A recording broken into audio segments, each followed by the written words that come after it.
where we are within our career thinking about generational diversity, some of those benefits are the innovation, the ability to be as creative as possible. Think about that for a moment. When we embrace people who they are, regardless of the generation, we bring in a wealth of knowledge.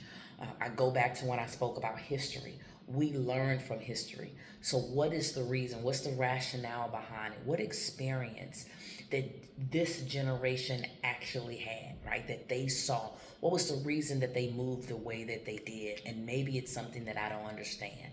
Or maybe there's another generation that has now created something else that is going to improve the productivity, that's going to help the way that we do things, that have created or found another resource. But when we look at it from that open point of view and perspective, and not putting it all in the category of one, some, and a few, every generation believes that they're in a safe space to show up as their most truest and authentic self.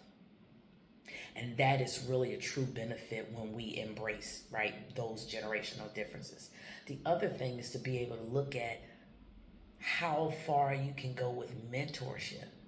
Did you ever think about how great a mentor session would be if we really took the time to look at not only how we can mentor from a traditionalist or baby boomer generation down to Generation Z, but what other opportunities could be open if Generation Z also, right, mentors Generation baby boomer and Generation X? It's a two-way street. That's the benefit. Is understanding that we can all learn from each other. But how often do we slow down enough to realize that? And then one of the other benefits are varied perspectives. I'm going to look at this differently based off of not just my generation, but my lived and worked experiences. The things that I've learned, the rooms that I've been in, and the things that I've been allowed to experience. I say again, just because someone is part of another generation, we don't know their path. We don't know where they've been. We might have someone that's a Generation X that has lived within that vicinity and area most of their lives, and they've only seen maybe one portion. Where then we may flip the coin to someone who is Generation Z or Generation X, and they have lived in 7 or 8 different states and 2 other countries, and they have learned different things at a way larger scale.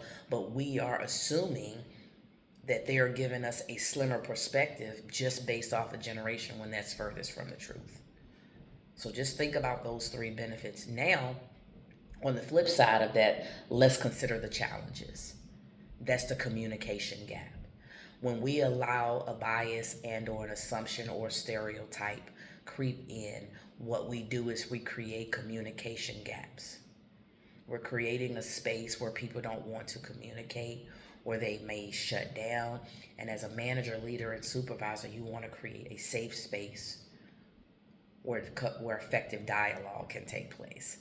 And not that people don't feel like they can show up and bring their authentic selves to work. Some of the other challenges is a difference in work styles. Yes, some may want to take lunch and not work through lunch. Yes, some may believe that this is a different process, but are we meeting the intent of the policy, process, and procedures? Am I meeting your expectations and guidelines based off what has been asked of me?